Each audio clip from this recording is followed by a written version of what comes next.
Itinatag ito noong 1594 ng mga Kastila bilang settlement para sa mga Katolikong Tsino. Ngayon, ito ay isang sikat na destinasyon para sa mga food crawl, kultura at kasaysayan.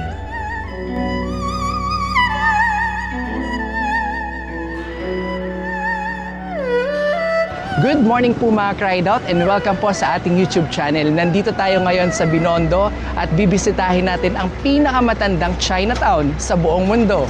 For over hundreds of years, saksi ang Binondo sa mga kalakaran ng mga Filipino-Chinese community dito. May mga pagkain, may mga gamit. Up to now, patuloy pa rin ang magandang samahan ng mga Filipino and Chinese.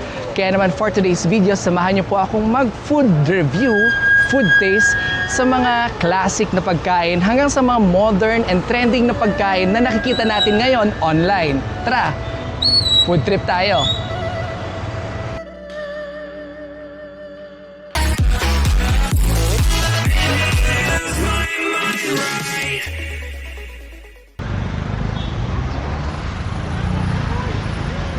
Alam nyo dito mga Cried-Out sa Chinatown, yung mga bahay dito, yung mga paligid dito, makikita mo na may marka pa rin ang sinauna. Yung mga makaluma, pero yung iba modern na. Pero grabe ang trading dito, kahit ano pwede mong ibenta. Actually mga Cried-Out, meron na akong naspatan dito na pupuntahan natin, yung estero na tinatawag nila. Yan, literal kasi na nasa estero yung mga kainan dito. Ayan yung estero.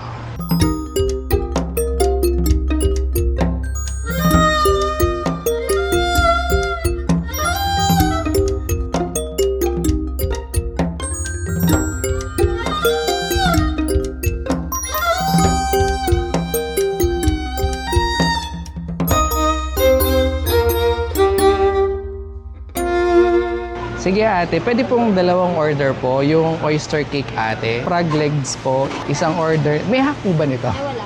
Kaya kung, pero pwede naman mag-take out for example. Sige. Ate, yung frog nito, anong klaseng palakain?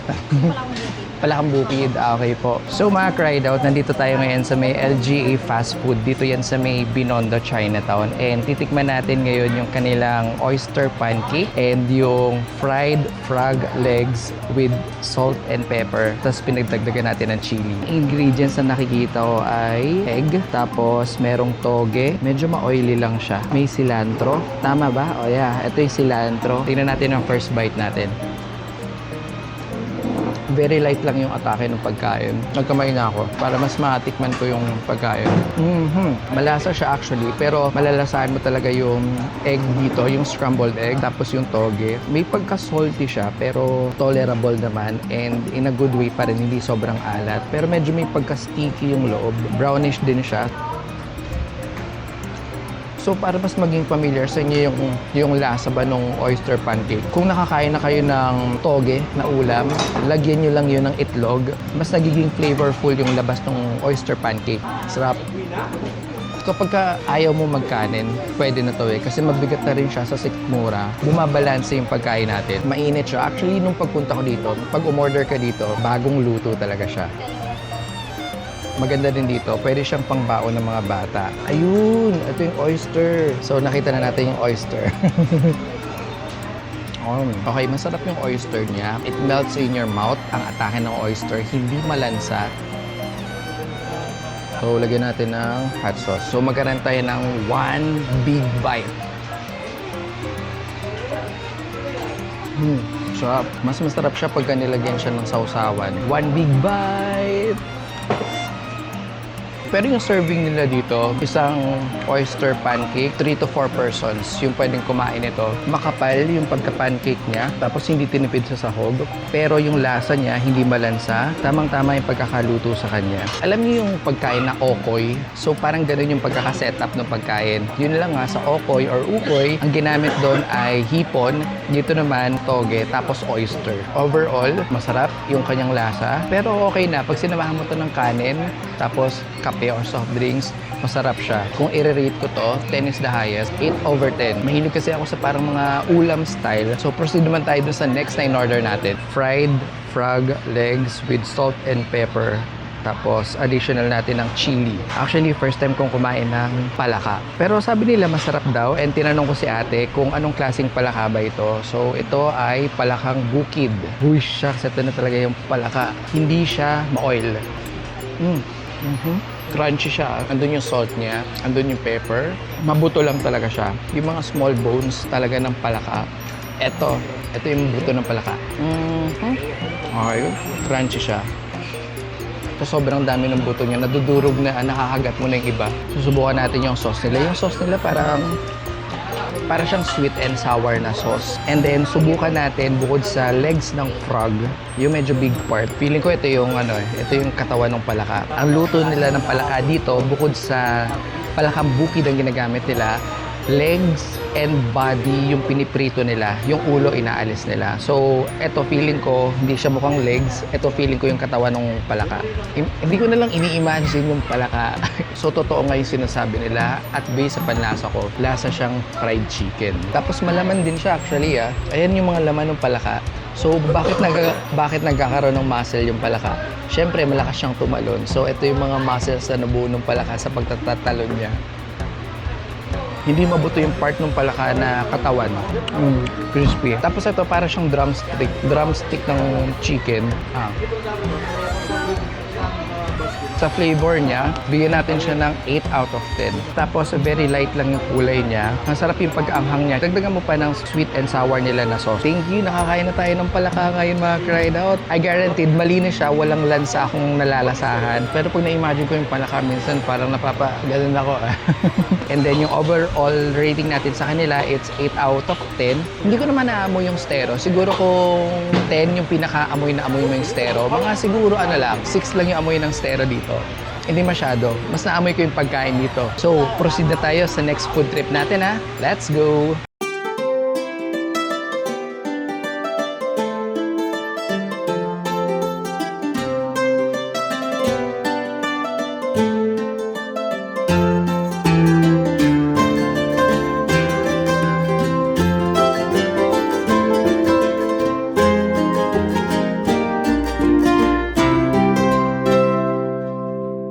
So, nagsimula ng lagyan ng oil sa griddle. Kailangan maging neat muna sa pag-prepare ng food.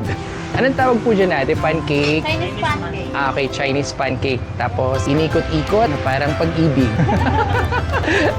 Ito yung magiging pinaka-outer layer ng ating pancake. Originally, saan po ito po? Taiwan po talaga. Ayan, lagyan ng egg. Gano'n na po katagal itong pancake? 1 year 1 year. na. Bago pa lang. Black sesame nilagyan ni ate. Tapos oil ulit. Tapos naglabas si ate ng mahabang espada. Nilagyan ni ate ng luncheon meat. Pag ganyan natin, mahirap po bang mag-prepare din ng ganyan? Sanayan lang po. Pero napaso na kaya ate dyan? Ay, marami na.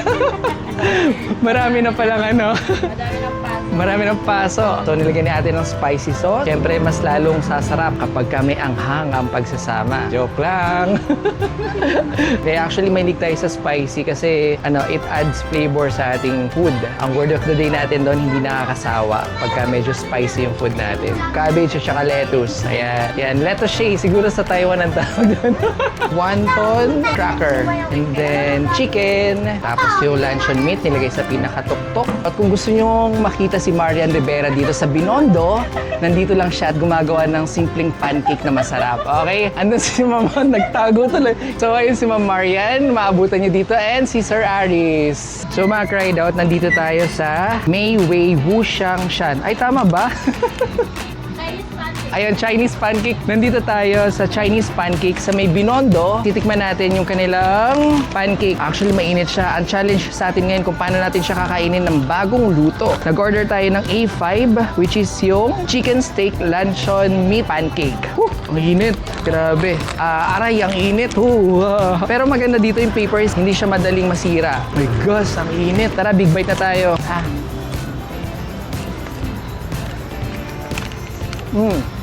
Ang una kong nalasahan sa kanya, yung cabbage niya, yung mayonnaise, and then yung pinaka-outer layer niya, sauce, yung sesame niya, tapos yung luncheon meat niya, isang kagat, malalasahan mo lahat. Big bite. Init.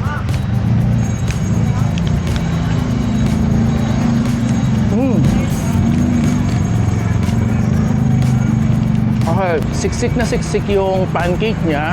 Kasi di ba may mga pancake na yung gilid portion is ampaw or walang laman. Pero ito, malasang-malasa siya. Kasi malalasahan mo yung mga sauce niya. Meron siyang spicy, meron siyang mayonnaise, meron siyang sesame seed, luncheon meat, chicken. Tapos very juicy siya. Ang sarap niya. Oh, one more thing mga ka-ride out, mabigat yung pancake niya. Kumbaga, yung half nito, kaya sa isang tao, and then yung other half, para sa isang kasama mo. Yung 150 pesos mo, sulit na kasi good for two na siya.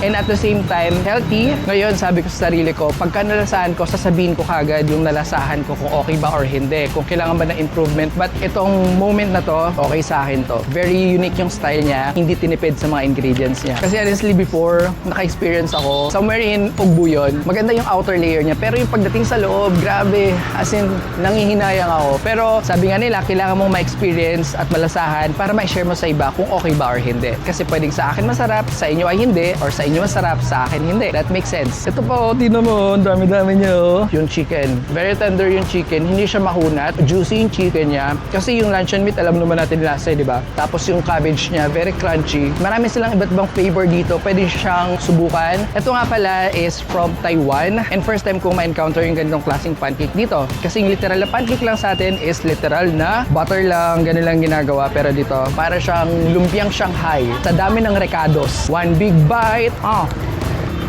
Dahil marami pa to, kakainin natin to habang naglalakad tayo, habang naghahanap tayo sa next food trip natin. Tara, hanap pa tayo! Binondo is a center of commerce, finance, and trade for all types of businesses in Manila. The Manila Chinatown experience is not complete without visiting Escolta Street. The street is the shopping spot of Manila, where many luxurious brands were once showcased in the old art style buildings.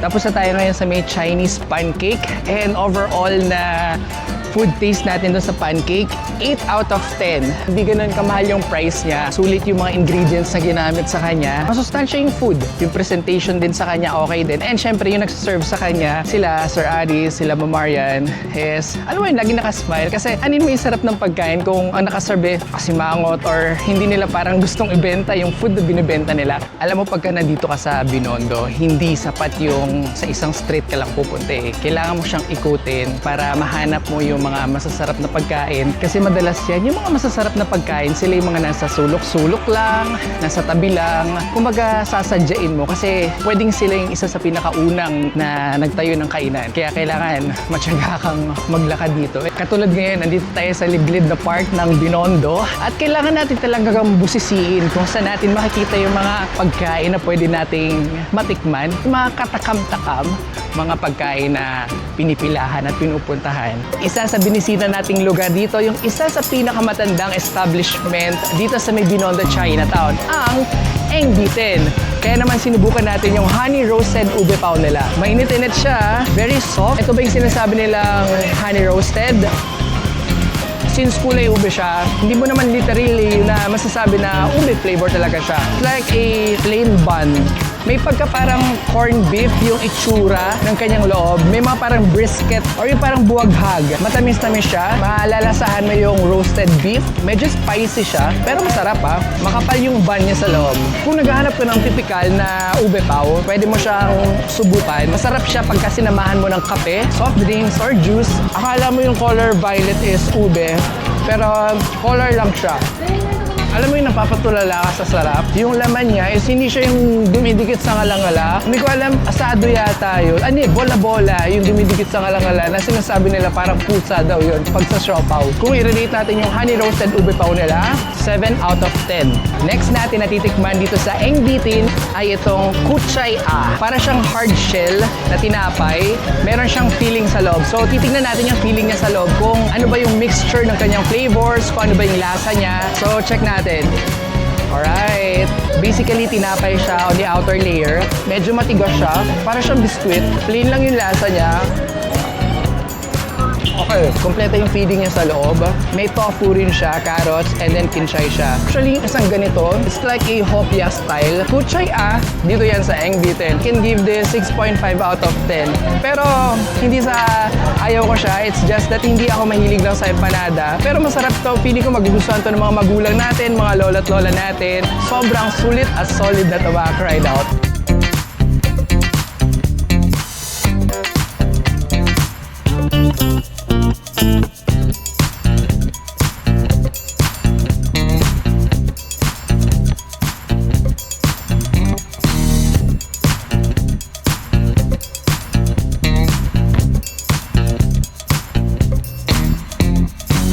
Ito yung pinakabago nila, yung hopyang sisig at hopya na choknat. Hanapin natin yung choknat. Alam mo, everyday dito maraming tao. Kaya naman nakakawili na bumili rin talaga. Bukod dyan, meron dito yung hopyang monggo, hopya monggo supreme. Ate, question po, nasan po yung hopyang, yung choknat po yun? Out of stock. Out of stock. Sige po, thank you po. Hahanap tayo ng isa pang masarap at bago dito. Tanungin na lang natin kung ano pa yung bago. Ma'am, question po. Ma'am, ano po yung bagong flavor po? Una kami bago, sir. Yung bagong sisig. After po ng sisig, ano po yung susunod po? Durian. Durian po. Durian yung susubukan natin na Wala daw. titikman. Asan yung durian? Ito. Alam naman natin ang amoy ng durian. Pero syempre, iba pa rin kapag na-form na siya sa pagkain. Okay lang po. Try natin yung... Hello po. Subukan natin itong hopyang durian at saka yung hopyang sisig. So mga cried out, nandito tayo ngayon sa Eng Bitin. Dito po yan sa may Binondo. Ito po yung pinakaunang store nila dito. Way back 114 years ago or 1912. Yun po yung taon na kung saan sila po ay nagsimula. Kaya naman ngayon, titikman natin yung hopya durian nila. Ito yung isa sa latest na hopya nila dito. Tapos, meron tayong isang gusto sanang bilhin which is yung hopya na choknat kaso out of stock siya ngayon. Grabe, amoy pa lang niya pag binuksan mo, maamoy mo na yung durian flavor. Based sa kanyang itsura, hindi naman sobra, flaky siya, and then walang masyadong moist. Pero kung titignan mo siya sa loob, ito yung kanyang durian flavor. Whew! Kasi di ba ang durian sa Davao, sinasabi nila na hindi mabango, pero masarap ang lasa. May moist siya sa loob, makikita mo na hindi dry yung kanyang flavor. Kung nakakain na kayo ng durian flavor na candy or anything na may durian flavor, ganito yung lasa niya. Manipis yung kanyang outer layer, kaya makikita mo na nung puno yung feeding niya sa loob. Hindi mo masyadong lasa yung durian, pero naaamoy mo siya sa bibig mo. Masarap din to kapag meron kasamang kape or anything na inumin, pwedeng tsaa. So kung durian flavor, I can say na I can give this 6.5 out of 10. Every food na kinakain natin, pinaghihirapan niya ng bawat tao na gustong mag-serve na kanilang hopya. Something na nilalagay natin sa pagkain as ulam natin. Ito yung pagkain na kung saan paborito kapag ka ikaw ay nasa inuman. Hopyang sisig! Yes po, meron silang hopyang sisig dito. Ang laman po sa isang packaging ay 4 pieces ng hopya. 75 ang isa nito kasi 115 binayaran ko eh. Medyo flaky siya. So ito yung itsura ng hopyang sisig. Para siyang Pringles na walang kulay or walang powder. So pagka hinati natin siya, ayun ang sisig. Kanin na lang ang kulang. Tingnan natin. Pero medyo dry yung feeling niya sa loob. Compared dun sa honey roasted kanina, ang maganda lang dito, pagka kumakain ka ng hopya, mas maganda kung meron kasabay itong panulak. Kasi medyo flaky siya or medyo powdery siya. So medyo nakakauhaw. So dapat may masarap na panulak dito. Kaya ngayon, sa susunod na food taste natin, kasi kanina pa tayo kumakain ng solid food, wala pa tayong drinks na iniinom. Tara, samahan niyo po ako. Ay, wait lang. I-rate lang muna natin itong hopyang sisig. So, kung 10 is the highest, I can give this 6.5 out of 10. Medyo dry lang yung laman niya sa loob. Maybe because ganun talaga yung sisig na pagkakagawa sa kanya. Kasi sanay ako sa sisig na inuulam eh.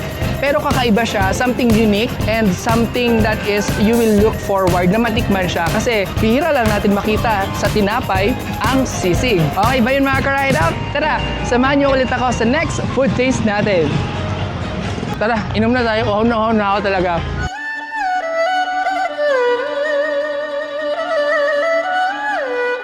Alam niyo mga cried out, naku-curious ako dito kasi merong isang TV dito tapos Ayan o.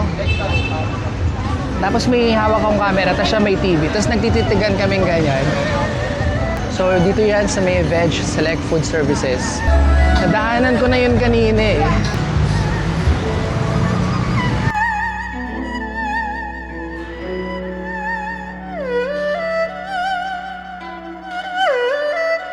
Kuya, isang klase lang naman po yung dragon fruit nyo, no?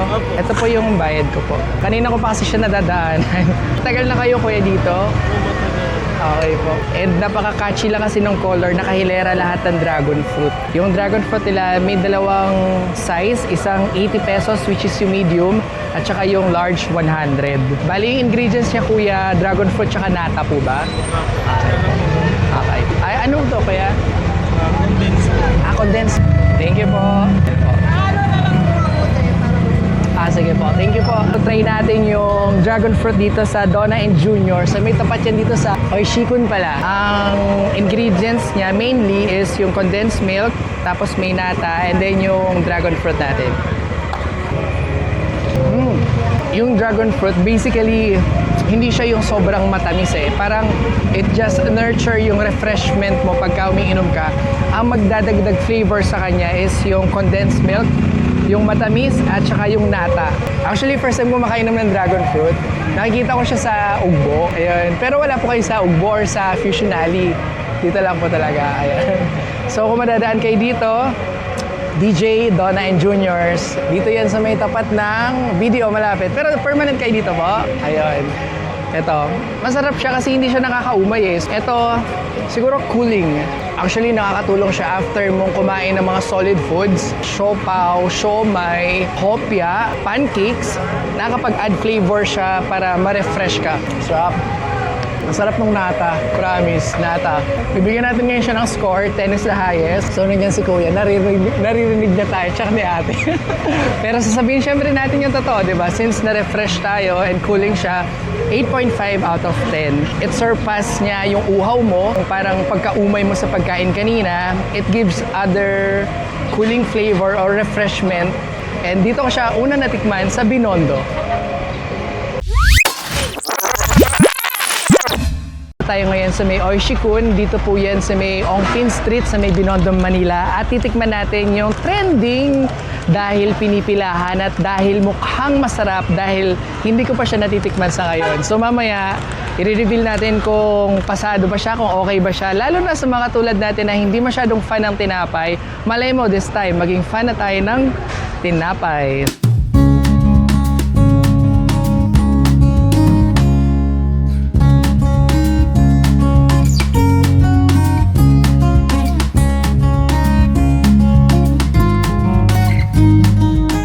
So basically, more on ano lang sila, harina, tapos yung milky flavor na powder, and then yung kumukulo at mainit na mantika. Ang haba ng pila dito, ang daming pila ngayon para sa bicho na to. And sabi nga nila, kapag pinipilahan, ibig sabihin masarap.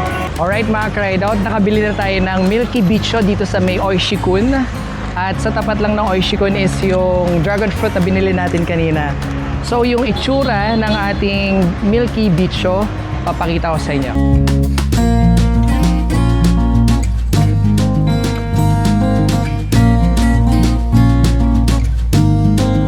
Yung in-order natin is milky bicho. Ito yung powdery kind of dough nila. So nilubog lang siya sa mantika. And then, pinaikot-ikot, nirolyo-rolyo, tapos chinap-chop-chop-chop into small cuts tulad nito na pwede mong ilagay sa sticks. So, tara, ang dami ko pang sinasabi, i-taste test na natin. Isa lang yung gusto ko sabihin kagad sa inyo. Powdery siya, milky siya, pero hindi siya sobrang tamis. So, pagka hindi masyadong matamis, hindi siya nakakaumay. Yung dough niya, hindi siya sobrang lambot, pero hindi naman siya sobrang tigas. Kung meron akong pustiso ng ipin, para sa mga lolo at lola natin na may pustiso, kaya nyo siyang huyain. Kasi para sa akin, ayoko rin yung sobrang lambot. Para siyang bubble gum na nakakaumay ba? Ang price pala nito is 70 pesos. Marami na siya actually. And ito yung tipong masarap again, ihalo sa tsaa, sa kape. Masarap to pagka morning, merienda, pwede rin siya. Hindi naman nakakaumay kasi yung dough niya, as in plain lang siya. Walang kahit anong lasa. Alam mo yung pagkabata mo, yung ano, may straw na maliit tapos hinihigop mo. Ayun, yung mikmik. Kung nabutan nyo yun, pag nabutan nyo yun, nasa age kayo ng mga 30s to 40s na. Parang ganun siya. So, binabad siya sa mikmik. Ang sarap talaga ng powder niya. Hindi siya yung parang, yung mga donuts na mga kilalang donuts. Sobrang tamis nun eh. Ito hindi talaga siya. Para lang siyang gatas talaga. Kung i-rate ko yung Milky Bicho, ma-rate ko to ng 7.5 out of 10. Alam mo, time check natin ngayon, 2:45 na ng hapon and nag-uumpisa na dumami yung mga tao dito. Dito tayo sa kabila. Ayan, mas maluwag dito. So, ito yung mga kailangan mong pagdaanan pagka pumunta ka ng Binondo. Ito yung mga kalsada na kung saan lahat ay sama-sama. Sama-sama, merong tricycle, may motor, may pedicab, may kotse, may tao, may bike.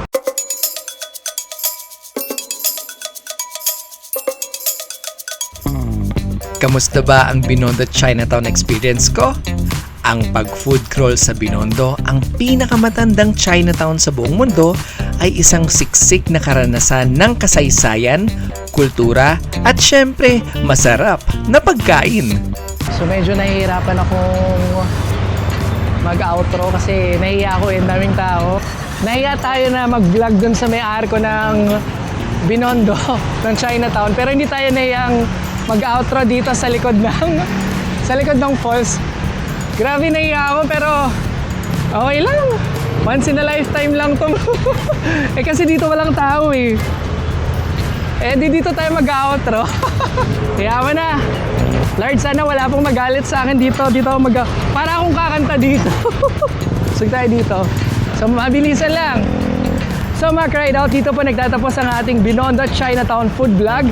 Sana po ay nagustuhan niyo yung mga pagkain na pinuntahan natin and I hope nakapag-share po ako sa inyo ng mga bagay na kung saan you can consider visiting Chinatown at mabisita niyo po yung bawat food stall dito and support local lang po mga Cried Out. Please don't forget to like, share, and subscribe sa ating YouTube channel and kung may mga gusto kayong puntahan natin, may mga gustong ma-experience, mga first time, mga bago, mga kakaiba, please comment down below po. So yun lang mga Ride Out. Maraming salamat po sa inyong pagsuporta. And hanggang sa susunod ulit na Ride Out natin. Power! Peace out! Wapap! So lagyan natin ng ketchup. Atos pala yun, hindi pala ketchup. Kaya naman sinubukan natin yung bago nilang honey. Wait lang, nakalimutan ko. Masarap nga!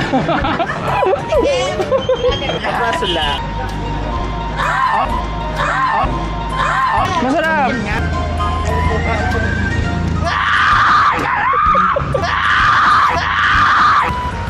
Napapagod na yung bibig ko kakasalita. Kasi maingay dito mga Cried Out. Yung iba nakatingin dito sa akin, kaya pasensya na po talaga. Gusto ko lang talaga na ma-share sa inyo to balang araw. Sana mapanood nyo rin po ako. Ngayon po yan.